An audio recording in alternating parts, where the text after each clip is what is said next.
ವಾಲ್ಮೀಕಿ ನಿಗಮದ ಹಣವನ್ನು ಚುನಾವಣೆಗೆ ಹಂಚಿದ್ದಾರೆ. ಹಾಗಾಗಿ ತಪ್ಪಿತಸ್ಥರ ಮೇಲೆ ಇಡಿ ದಾಳಿ ಮಾಡಿದೆ ಅಂತಕ್ಕಂಥದ್ದು ಈಗ ಬರ್ತಾ ಇರೋದು. ಹಗರಣದ ರೂವಾರಿಗಳು ಯಾರು? ಅವರೆಲ್ಲ ಸಿಕ್ಕಿಬೀಳ್ತಾರೆ. ಹಣದ ದುರ್ಬಳಕೆ ಬಗ್ಗೆ ತನಿಖೆ ಆಗಲಿ ಅಂತ ವಿರೋಧ ಪಕ್ಷದ ನಾಯಕ ಆರ್ ಅಶೋಕ್ ಅವರು ಹೇಳಿಕೆಯನ್ನು ಕೊಟ್ಟಿರ್ತಕ್ಕಂಥದ್ದು. ಬೆಳಗ್ಗೆಯಿಂದಲೂ ಕೂಡ ಇಡಿ ದಾಳಿಯನ್ನು ಬಿಜೆಪಿ ನಾಯಕರು ಸಮರ್ಥನೆ ಮಾಡಿಕೊಂಡೇ ಬರ್ತಾ ಇದ್ದಾರೆ.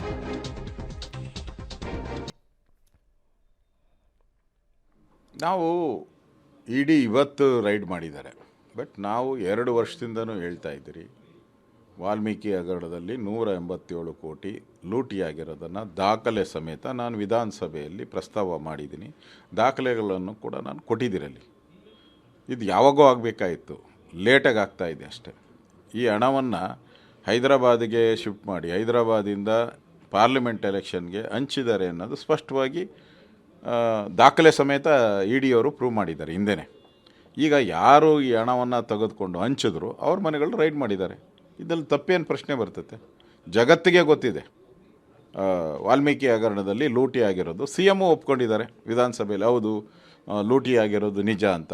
ಇ ಡಿಯವರು ಅದು ರೂಟ್ ಎಲ್ಲೆಲ್ಲಿ ಹೋಗಿದೆ ಅದನ್ನು ಫೈಂಡ್ ಔಟ್ ಮಾಡಿ ಈಗ ಅಲ್ಲಿನ ಚುನಾಯಿತ ಪ್ರತಿನಿಧಿಗಳ ಮನೆಗಳ ಮೇಲೆ ರೈಡ್ ಮಾಡಿದ್ದಾರೆ.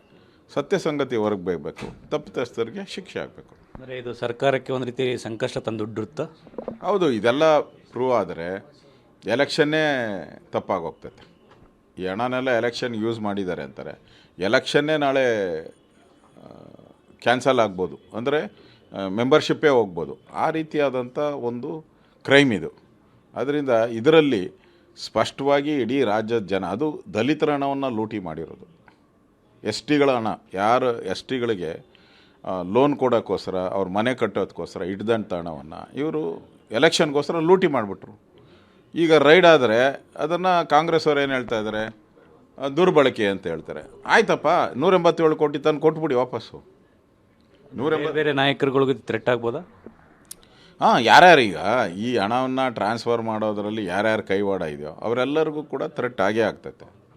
ಲೂಟಿ ಆಗಿರೋಂತೂ ನಿಜ, ಅದು ಪ್ರೂವ್ ಆಗೋಗ್ಬಿಟ್ಟಿದೆ. ಮುಖ್ಯಮಂತ್ರಿನೂ ಒಪ್ಕೊಂಡಿದ್ದಾರೆ. ಸೊ ಆ 187 ಕೋಟಿ ಎಲ್ಲೋಗಿದೆ ಅನ್ನೋದನ್ನ ಇವಾಗ ಟ್ರೇಸ್ ಮಾಡ್ತಾ ಇದ್ದಾರೆ. ತಪ್ಪೇನದು? ಯಾರು ತಗೊಂಡಿದ್ದಾರೋ ಅವ್ರು ಮಾಡ್ತಾವ್ರೆ. ಈಗ ಬೇರೆಯವ್ರನ್ನ ಮಾಡೋಕ್ಕಾಗ್ತೈತಾ? ಈಗ ಹಣನ ಇಲ್ಲ ಬೇರೆ ಯಾರೋ ತಗೊಂಡ್ರು, ಬೇರೆ ಕಾಂಗ್ರೆಸ್ ನಾಯಕರು ಅಂತ ಇಲ್ಲ, ಅವ್ರ ಮನೆಯಲ್ಲಿ ಅಂತ ಎಲ್ಲಿಗೆ ಹೋಗಿದೆಯೋ ಅದನ್ನು ರೂಟ್ ದಾಖಲೆಗಳಿರೋದ ಪ್ರಕಾರ ಹೋಗ್ತಾ ಇದ್ದಾರೆ. ದಾಖಲೆಗಳಿಲ್ದಿರೋ ಹೋದರೆ ನಾಳೆ ಕೋರ್ಟಲ್ಲಿ ಕೇಸ್ ಏನಿಲ್ಲಲ್ಲ. ಇದಕ್ಕೆ ಹೊರತಾದ ಇನ್ನೊಂದು, ಜಾತಿ ಗಣತಿ ಮರು ಸರ್ವೆಗೆ ಕಾಂಗ್ರೆಸ್ನ ಹೈಕಮಾಂಡ್ ನಿನ್ನೆ ಒಪ್ಪಿಗೆ ಕೊಟ್ಟಿದೆ. CM ಸಿದ್ದರಾಮಯ್ಯ ಕೂಡ ಘೋಷಣೆ ಮಾಡಿದ್ದಾರೆ. ಆರ್ ಅಶೋಕ್ ಅವ್ರು ಹೇಳ್ತಾ ಇರ್ತಕ್ಕಂಥದ್ದು ಕೂಡ ಅದೇನೆ. ತಪ್ಪು ಮಾಡಿದವ್ರ ಮನೆ ಮೇಲೆ ರೇಡ್ ಆಗ್ತಾ ಇದೆ, ಅದರಲ್ಲಿ ತಪ್ಪೇನು? ಅವ್ರ ಹತ್ರ ಡಾಕ್ಯುಮೆಂಟ್ ಇಲ್ಲದೇ ಸುಮ್ಮನೆ ಹೋಗಿಲ್ಲ. ಅದು ನಾಗೇಂದ್ರ ಅಂತಲೇ ಅಲ್ಲ, ಭರತ್ ರೆಡ್ಡಿ ಆಗಿರ್ಬೋದು, ಅಥವಾ ಶ್ರೀನಿವಾಸ್ ಆಗಿರ್ಬೋದು, ಗಣೇಶ್ ಆಗಿರ್ಬೋದು, ಅಥವಾ ತುಕಾರಾಮ್ ಆಗಿರ್ಬೋದು. ಅವರು ಹಗರಣದಲ್ಲಿ ಭಾಗಿಯಾಗಿದ್ದಾರೆ ಅಂತ ಅನಿಸಿದ ಮೇಲೇ ತಾನೇ ಇವಾಗ ಅವ್ರು ರೇಡ್ ಮಾಡಿರೋದು. ಇಲ್ಲಾಂದರೆ ಕೋರ್ಟಲ್ಲಿ ಹೆಂಗೆ ನಿಲ್ಲುತ್ತೆ ಅಂತ. ಬಟ್ ನೋಡೋಣ, ಪ್ರತಿ ಬಾರಿನೂ ಇ ಡಿ ರೇಡ್ಗಳಾದಂತಹ ಸಂದರ್ಭದಲ್ಲಿ ಇಂಥ ಮಾತುಗಳೆಲ್ಲ ಸಹಜವಾಗಿ ಬರುತ್ತೆ.